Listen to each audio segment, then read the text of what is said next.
This man is one of the leaders of Tight End University. He is also the reigning Emmy Award winner for Best Game Analyst. He is our friend Greg Olsen back here on the Rich Eisen Show. What's up, Greg? How are you? Doing great, Rich. What's happening, man? Where's the Emmy right now, Greg? Where is it? Oh, well, if I turned off the screen, it's right behind me. Oh, really? Oh, but you're branding. I didn't mean. I'm trying to make sure that way I don't have to sit here and read off I can keep the interview natural. You know what I mean? No, I get it. By the way, this is a very nice sort of cartoon. Like It's really good. Look at the Tight End University. It's T-shirts, hats, and backgrounds. By the way, with the sponsors in the back. The sponsors in the background. We got Bridgestone, we got Charmin, obviously the Charmin berries right behind my head. They're our presenting sponsor. Bud Light. I mean, we got them all in there, Rich. We're professionals at TE. That's amazing. Greg Olsen, shameless at this. Well, we got to pay the bar bill. You know, we get Kelce and Kittle and all these guys in town and going down to downtown Nashville. Somebody's got to pay the bar bill, you know? Well, I mean, Kelce can just pick that thing up. Let's be honest now, True. right? I mean, he's a game show host. Kelce's going to be a game show host. Like, he's giving away cash and prizes. What the hell's going on with the tight end group, man? Unbelievable. Emmy Awards, calling Super Bowls, dating worldwide, famous people, game show hosts. Kittle's Kittle. I mean, there we go. There we go. Hey. There's two of them. He's got back. He's both bows. Now he's back to the screen. That was amazing. Of all the sponsors. Look at you. I don't even know who you are anymore. That's impressive. Stunting on him. But seriously, congratulations. You are outstanding at the craft. You work at it. You're great at it. That has to be immensely satisfying for you, Greg. Congrats for you. Well, I appreciate it. It's been fun. It's been really cool. You know, it's the next best thing to playing, studying it, continuing to see the trends, where the game's going. You know, I've told a bunch of coaches now, being able to have, production meetings with Sean McVay and Bill Belichick and, up and down defensive coordinators, offensive play callers, a lot of guys that maybe when I was playing, I saw the game from an offensive perspective and I studied, my role and what on defense maybe I wasn't studying all the defensive line stunts and how gap control, all the different elements maybe that now when I'm having these conversations with defensive coordinators, secondary coaches, offensive line coaches, like my kind of expansive knowledge about the game of football is probably even better now from just being exposed to the people I can talk to and pick their brain than maybe it was when I was even a player. So like for me, as just like a football junkie, as somebody who's just loves the game and loves learning it. And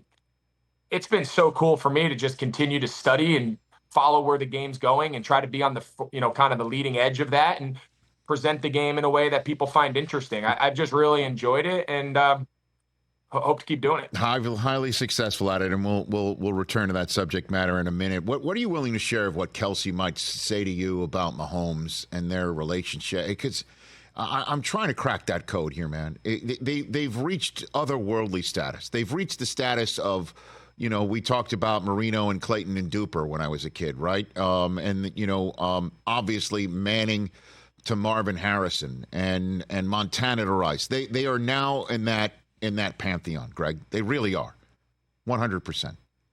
Oh, yeah. I mean, they could go down as the best ever. And obviously all the guys you just mentioned, I mean, in more recent terms, obviously what Gronk and Brady did. I mean, there's a lot of really good tandems, especially if you focus on just like tight end quarterback relationship. But, when it's all said and done, if they can continue to do what they've shown no signs of slowing down doing, they could go down as the best group. And, the way I look at it and the reason that I appreciate it so much is because the style in which they play was like a style that, again, I'm not saying I was Kelce and me and Cam, but like that was Cam and I's kind of style where you couldn't really draw the line on a piece of paper. The route might look a little bit different each time.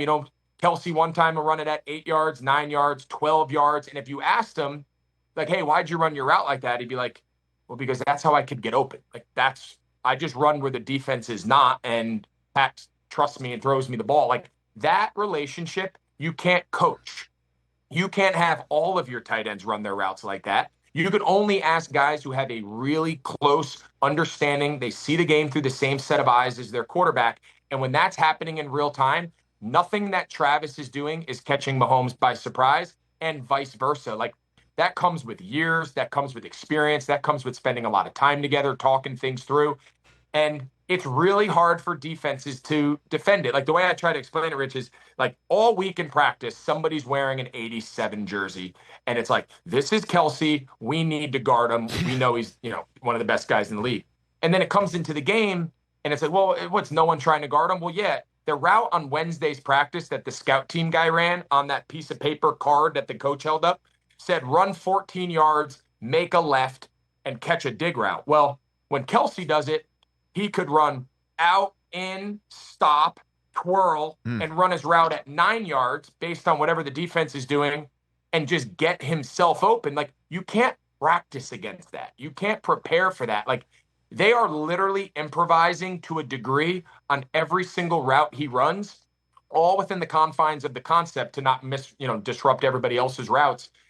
That I can't stress to you like how special that is, how hard it is to emulate and recreate that. And defenses just have a really hard time defending optionality, right? Just a lot of variance between routes and concepts and end spots. Like, you just can't defend every blade of grass. And they are, of all time, they're in that mix as far as the best that have ever done it. And that's saying a lot. Yeah, I know. And we're here on the cusp of June. So it's difficult to give an answer to the question I'm about to ask. But, the lane in which we're currently residing, Sports Talk Radio, and everybody has pretty much put their rosters together. I mean, here and there we might see a change, but you pretty much post-draft know who's where. So the biggest obstacle to a three-peat for the Chiefs would be what? Or which team, Greg, right now? Man, I'll tell you, it seems like every time we leave them for dead, we called it, we've had the pleasure of calling a bunch of their games over the last couple of years. Mm-hmm. And, halfway through the season last year, and the media, the narrative was they're done.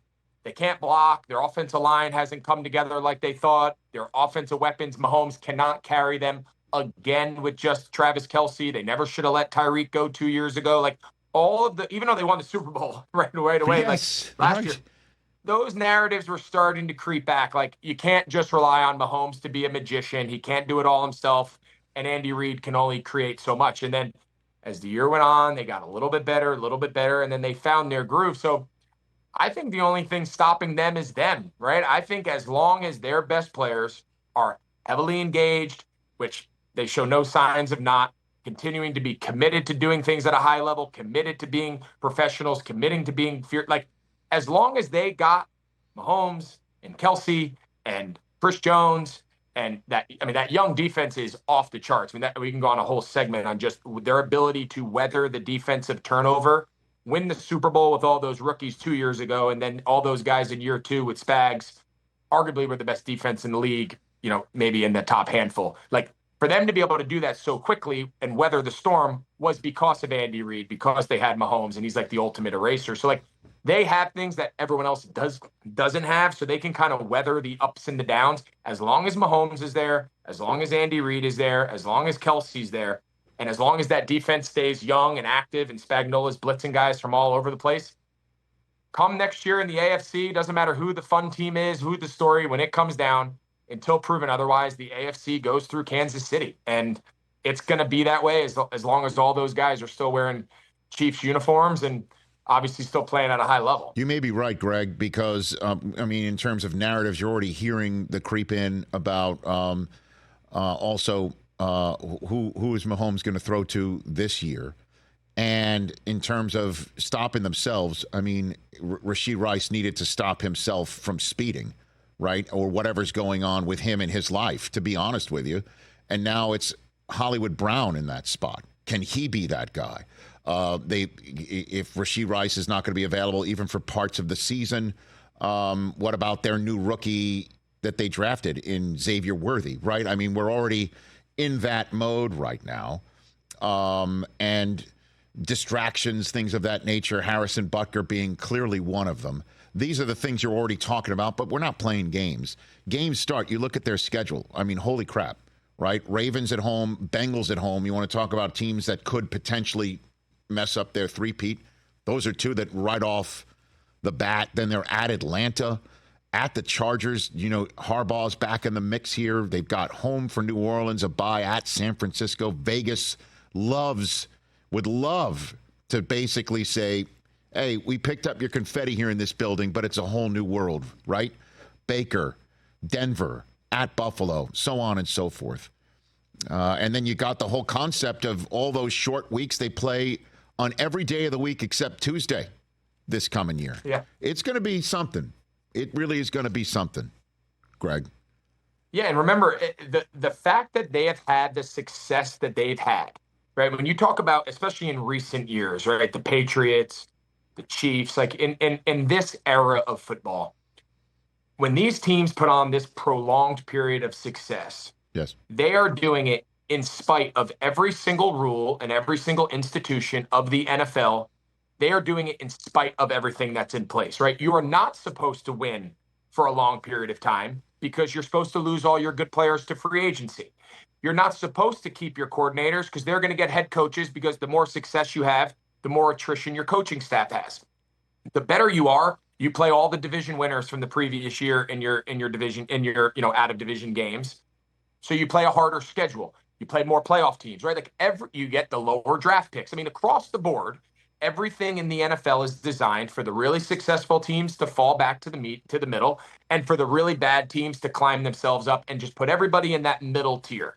So for them to continue to overcome all of those processes put in place and just continue to win in spite of turnover at the offensive weapons every single year, mostly at wideout, in spite of 2 years ago when they won the Super Bowl against Philly, doing it with like 7 rookie starters on defense, who then, oh my God, in year 2, these guys are flat out stars and their defense is now carrying the team while the offense kind of found their way there in the middle of the season when they were struggling. Like, they are able to weather things that most teams cannot because they have continuity at the most important spots, head coach and quarterback. When those two spots are stable, consistent, and obviously elite at what they do, you have a lot more freedom and flexibility to struggle on offense because the defense can pick you up, and struggle on defense and break in some new guys. Like, not every team has the ability to weather those storms. That's why you see teams good and then fall off the face of the earth. And then a team that was bad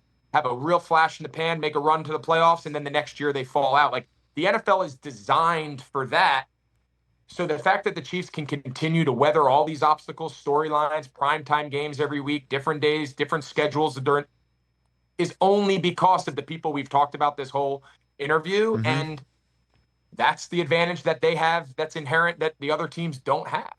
For sure. Greg Olsen here on the Rich Eisen Show. All right, in the few minutes we have left here, Tight End University, year 4, 3-day event, Nashville, Tennessee, June 17th through the 20th. How many guys you are expecting to come to TEU? Yeah, so last year we had about 85. So okay. I would say we're going to be give or take in that same 80s range. That's probably about the most we can handle. And I think the coolest thing about the weekend is, we put the whole event on. I know we joked before about the sponsors, but again, in all seriousness, if it's not for Bridgestone and Charmin and Bud Light, and we wouldn't be able to host 85 NFL players, bus them to practice, put them up in a nice hotel, feed them, get them physical therapy, training, bring in speakers, flights.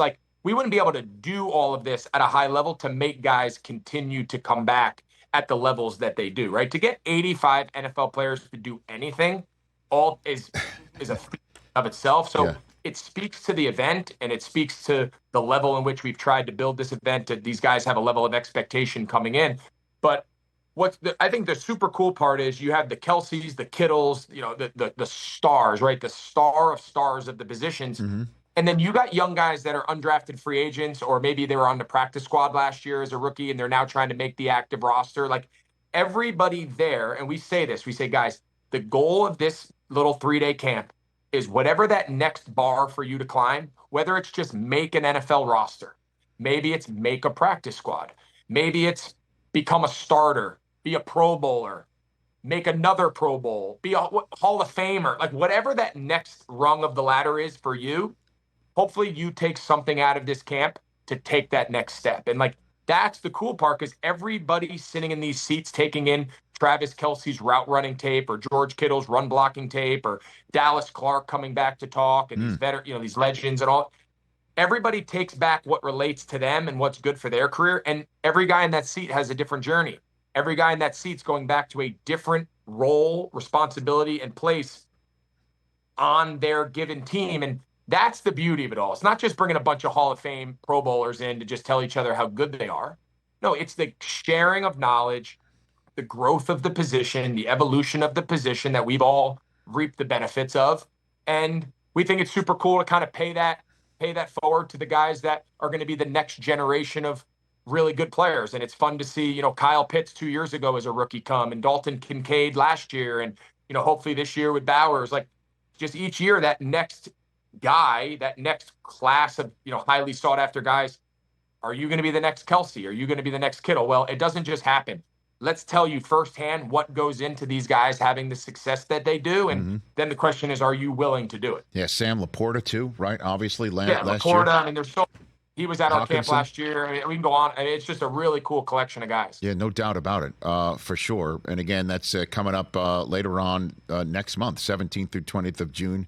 Levi's and Gatorade are some of your other sponsors. I don't want you to leave them out as well. I mean, Thank you. They're on there. I mean, dude, you're like a NASCAR hood right now. I mean, that's what you look like. But it's all good. It's all good. There you go. Now, perfect timing though. No, leave it for this moment with your Emmys behind you, because I do want to get to your broadcasting career a little bit. So you're with Joe Davis's crew coming up this fall? Yep. The Joe Davis. Yep. So it'll be you and Joe Davis. Is it just the two of you, or is it a third man or in the booth, or what's the plan? Just the two of you? Yeah, plan's just the two of us. Obviously, Pam Oliver, legend, is our sideline reporter. So this was the crew that I was with Burkhart back in 2021, my first year doing it, 2021. So Pete Macheska and Artie, my producer, director Pam was our sideline, and it was me and Burkhart in the booth together. And then obviously when we moved up, Joe worked with Daryl. So I've worked with Joe before when, again, probably too much information, but when they go do baseball, when Burkhart would have to go do baseball back in 21, they would have to rotate guys to fill his seat because he went and did the World Series. Sure. So I did a couple games with Joe. So I know Joe. I've worked with Joe. He's obviously awesome at what he does, whether it's baseball World Series or playoff games or calling NFL games. He's just good at everything he does. So I have a good rapport with Joe. He's a guy that I've worked with firsthand. So excited to get back with that crew. Of course, but I'm glad you did get that deep there, Greg, because I want people to understand our business. Because clearly, doing the, if you will, A game and calling Super Bowls, that is what we all ascribe to do if we're being an announcer. And the idea that you're not doing that because Tom Brady is doing that now with Burkhart, and you're with this crew, having this conversation of your thoughts on not doing those assignments anymore after having just won the Emmy for it, is infused with potentially insulting the people you just talked about. You know what I mean? You work with people you adore and love and have known and whatever, Absolutely. Who work their asses off to make these games as good as anything else. They don't care about A game, B game, C game, honestly. But that is the conversation that is surrounding you, is that you're now with this crew, having done the games that are seen in front of most of the country. And I'm wondering what goes through your mind right now, certainly having won the Emmy. You have reached the pinnacle, Greg. Yeah, so I think you're spot on, right? There's two separate elements to this, and I always make sure that I'm very clear with how I present it, just out of respect. Everything you just said is spot on. Right. My excitement to go call games with Joe Davis and Pam Oliver and Pete and Artie in the truck and our entire crew, this is a world-class crew. On paper, obviously every headline is Olsen's demoted, Olsen loses. On paper, I don't care about any of that. This is a world-class NFL production crew. They've been doing this for way longer than I've been doing it. They've been doing this longer than before I was even in the NFL at all. Right? So I don't look at this as I'm going to an inferior crew. It is. That couldn't be further from the truth. Right. That's one element of this. And I've had great conversations with them, making plans for the season. Then the other element of that is completely separate from everything. You want to call Super Bowls. You want to be on the A crew. You want to be A crew, top crew, whatever the hell we call it. You want to call Super Bowls. I want to call NFC championships with 60 million people. I want to call Super Bowls with 112 million people. I want those spotlight games. I want to present the only game on television. You're tuning in, and my voice, our crew's voice, is laying out how this game's going to unfold, the scenarios, the possibilities, the trends. Hey, here's how they're going to come in. What are the adjustments? Like, unpacking a live NFL game is about as fun. I mean, you know firsthand, it's about as fun as it gets, right? The unpredictability and the excitement and the thinking on the fly and having to do it in a relatively seamless way to present to the country. I've really enjoyed that challenge. So, yes, do I want to call Super Bowls? 100%. Am I content just being a part of the show? And I've said this before, like, I'm not just happy to be a part. Am I thankful for my job? Yes. Am I thankful to be with an amazing crew this year? Of course. This has nothing to do with them. My aspirations have never changed. Just because now that I've done it for the last 2 years and called the top game, my aspirations are even more clear. Like, I want to call top games. I want to call Super Bowls. I want to call the game where the entire country tunes in. Like, no different than as a player. Those are the ones you live for. Those are the ones that you want that pressure. You want that magnifying glass. You want Twitter going bananas, hopefully good, if not, not disaster. But, like, I love that. Like, that's what you strive for. And I'm committed to that path now more than ever. I understand the situation that I'm in. I'm not going to sit here and say I'm thrilled and I'm like doing jumping jacks over it, but I'm a grown man. Like, I understand what I signed up for. I understand the world that we live in, and some things don't necessarily always go your way, but I'm confident that if I can just keep doing what I've been doing, I have a great crew to do it with who continue to make me look better than I am. Can I get back there one day? I absolutely. And when that is, where that is, on what time frame, who knows? But I'm more committed to making that a reality now than at any point in my early career of doing this. And you've got the want to, the can do, and then just if you need any sort of actual material bauble to point it out, the winged lady behind you is definitely proof of that, Greg. And I couldn't be happier for you, truly. You're one of my favorites, man. I appreciate it. You are one of my Thank favorites. You so much, and you are Rich. great it's always at awesome it. to jump on with you. No, same here. And I've got Joe Davis coming in next month, too. I'll be chatting with him about this very subject matter and so much more. And I appreciate the time. Say hi to all my friends at Tight End University, sir. Will do. Thanks so much, man. It's always great to be on. Do you want to put your background up one more time? Get in, just there we go. Okay, there it is. Hey. Now they've got graphics, sponsors. We got it all, man. Toilet paper, beer. They got it all, man. That's first class. Look at them tires. Good Lord. Take care, Greg. Thanks for the time, man. I appreciate it. Thanks, guys. Great Greg Olsen here on the Rich Eisen. Catch the Rich Eisen Show every single day on the Roku channel, 12 to 3 Eastern, for free.